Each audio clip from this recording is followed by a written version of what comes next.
Olá para você que está aqui na Pocket Weaver, o seu canal de aquapaisagismo. Eu sou o Kleber Sá e hoje nós vamos para mais um vídeo de React. Está eu aqui, Kleber Sá, e o Guilherme Lemos. Guilherme Lemos, nosso produtor que nos ajuda nessas reações a respeito do aquário. E hoje nós vamos falar sobre o aquário do David Jr. O David Jr. eu acho que eu conheço, rapaz. Eu acho que ele é lá do grupo da Pocket Weaver do WhatsApp, se eu não me engano. Na foto dele parece que ele tá tocando um trompete ou algo do tipo. Ah, bom, aí eu já não conheço tanto. Então vamos lá, fica com a gente até o final e dá uma olhadinha no que a gente vai falar a respeito desse aquário.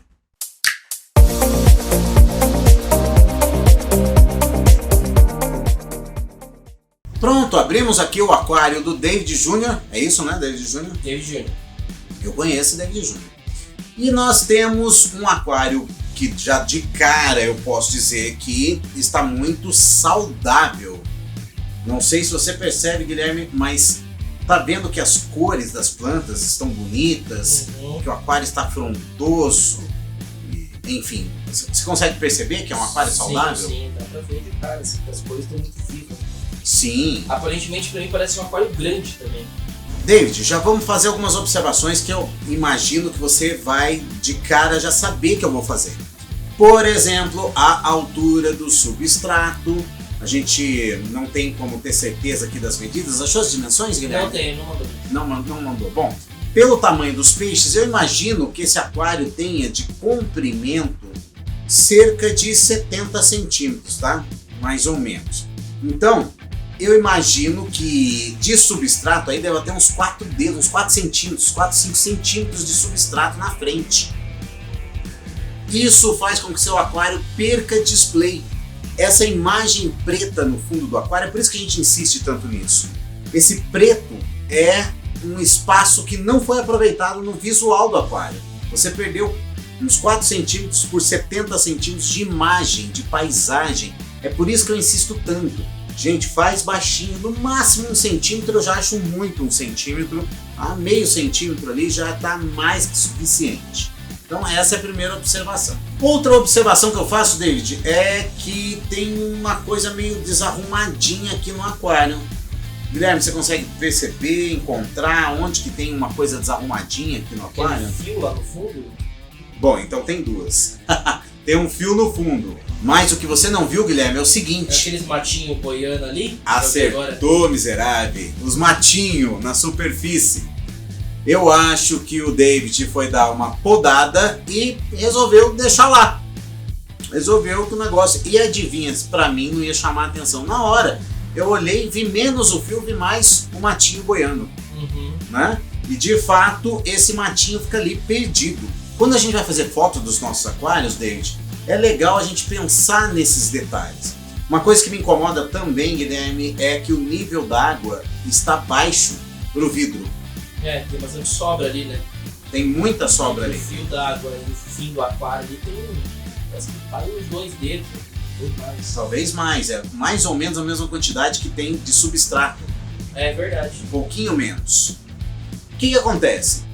2 opções. Uma delas é, se você usar uma fita preta em cima, como muitos aquários costumam fazer, você pode subir até aquela fita preta para evitar que você encha até a superfície.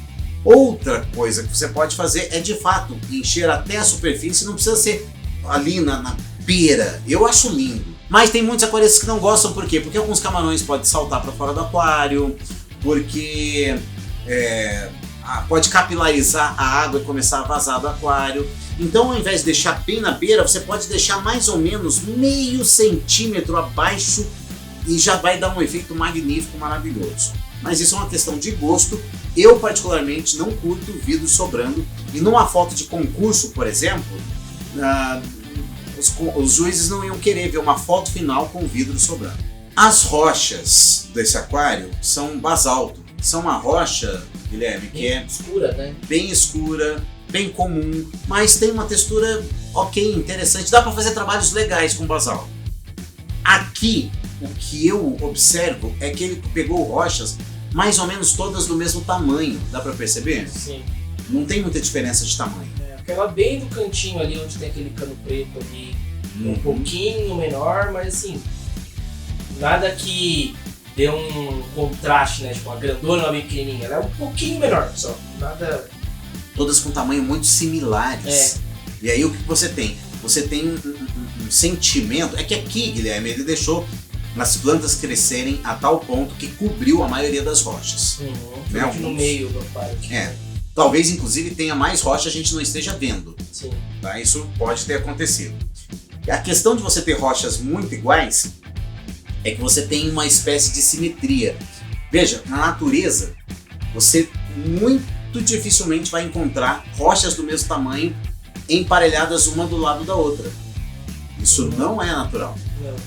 Mas, você tem filhos, Guilherme? Não tenho. Então, se você tiver filhos, e um dia você vai ter, queremos, esperamos, Sim, quer dizer, se você quiser, é claro, mas crianças de 2, 3, 5 anos, 8 anos, gostam de, por exemplo, pegar carrinhos, bolas ou qualquer coisa e colocar uma do lado da outra, fazer um trenzinho, fazer uma fila.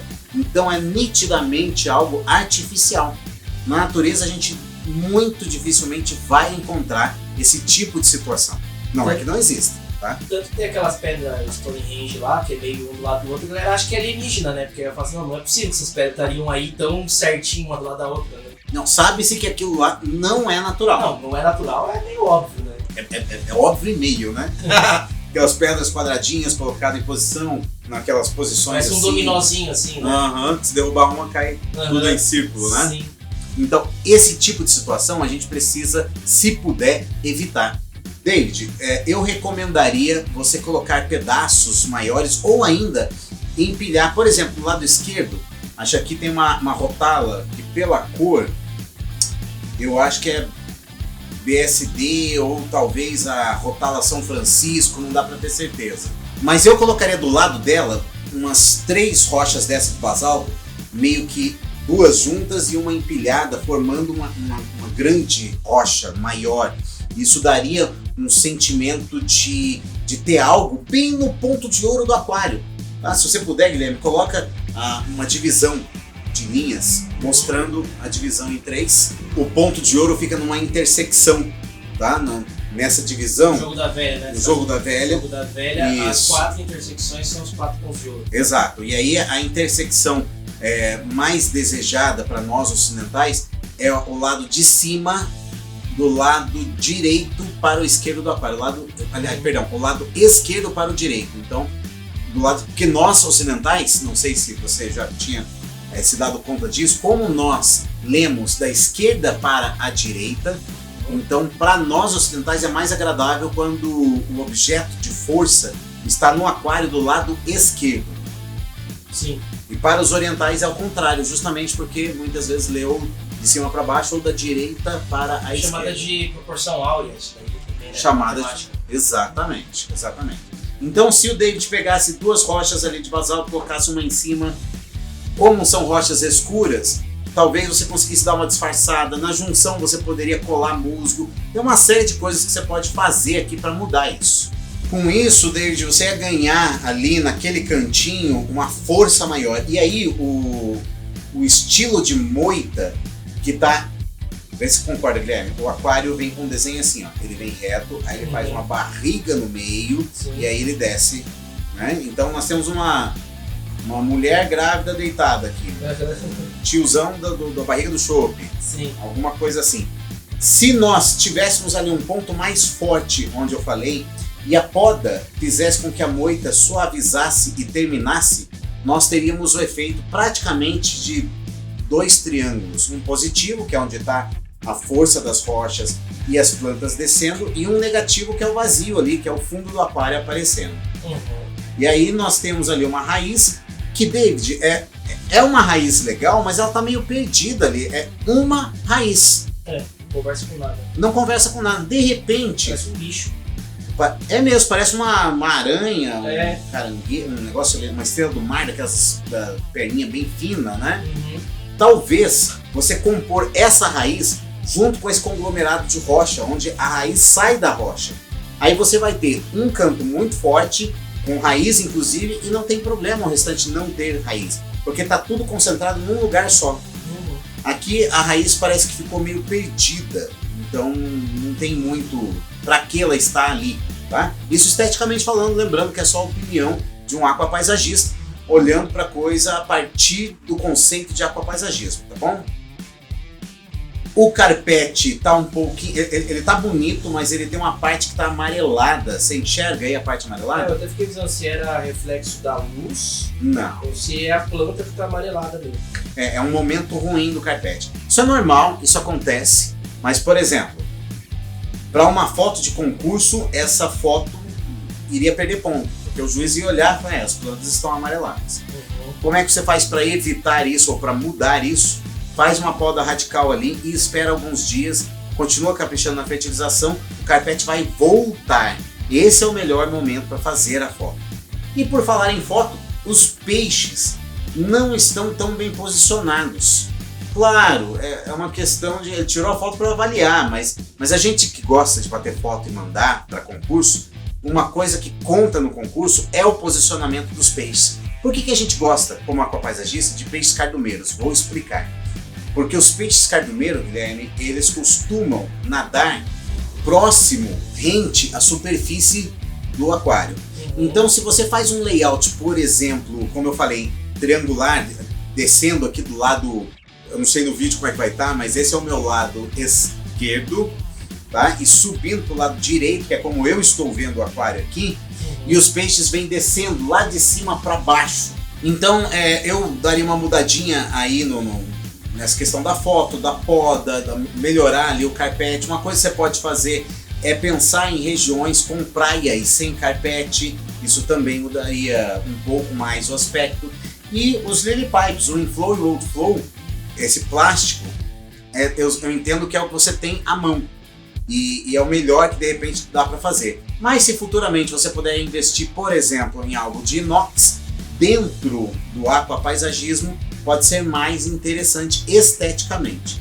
Mas o importante é ter filtragem e filtragem de qualidade. Então não se apegue muito a isso que eu estou falando. Eu poderia falar um pouco mais do adensamento das moitas e mais uma observação ou outra, mas eu acho que eu já dei dica bastante aí para você pensar, caso você queira mudar. Não se esqueça, se você fizer as mudanças, manda pra gente. A gente quer ver o resultado final. Guilherme, o que você achou desse aquário? Eu achei um aquário bem bonito, principalmente pela questão da qualidade das plantas ali, bem vivas, né? Cores bem intensas, o contraste ali entre o verde da maioria delas e aquela do fundo ali que é a rotala meio alaranjada e aquela da frente ali mais vermelhinha. Reineck Mini, Alternantera Reineck Mini. E aí também o contraste com os peixes aí que são neon... São neon comum, cardinal. Neon alguma coisa, né? Neon cardinal. Dá um contraste bonito também, né? A cor do peixe com o verde da planta. Mas é isso que você falou, assim, tirando a beleza da planta pela planta em si, porque a planta é bonita, não tem um desenho, né? Não tem um layout assim que eu olho e falo, ó, que layout bonito, né? Que desenho, tá? Aquele meio ali, aquela raiz ali que parece um bicho, como eu falei, uma aranha, que vai pra cima, alguma coisa assim. Então eu daria aqui uma nota 7,5 pela qualidade das plantas, né? Pelo cuidado do aquário ali de manter as plantas bem vivas, né? E tal. 7,5. Muito bem, seu David Júnior, ou David Júnior, ou Davi Júnior. De fato, você está de parabéns. Uma fertilização ali tá bem equilibrada. Eu sugeriria você passar uma escovinha nessa rocha de basalto, porque dá para ver que está impregnada de alga. Nada muito incomodante, né? Mais um carbono orgânico, uma esfregadinha, faria muito bem também. Então tá aí a nota do Guilherme, 7,5. E nós vamos fechando o vídeo por aqui. Se você quer que o seu aquário seja avaliado, manda pra gente um e-mail. Qual que é o endereço de e-mail? recebidos.pocket@gmail. Tá aí, vai aparecer também aqui na descrição do vídeo. David Júnior, muito obrigado pela sua participação. Galera, já deixa a sua curtida, se inscreve no canal, acompanha a gente, comenta o que você achou dessa avaliação. Você concorda comigo? Deixa aqui nos comentários. Muito obrigado, um grande abraço e tchau do Kleber. E tchau do Guilherme. Fui!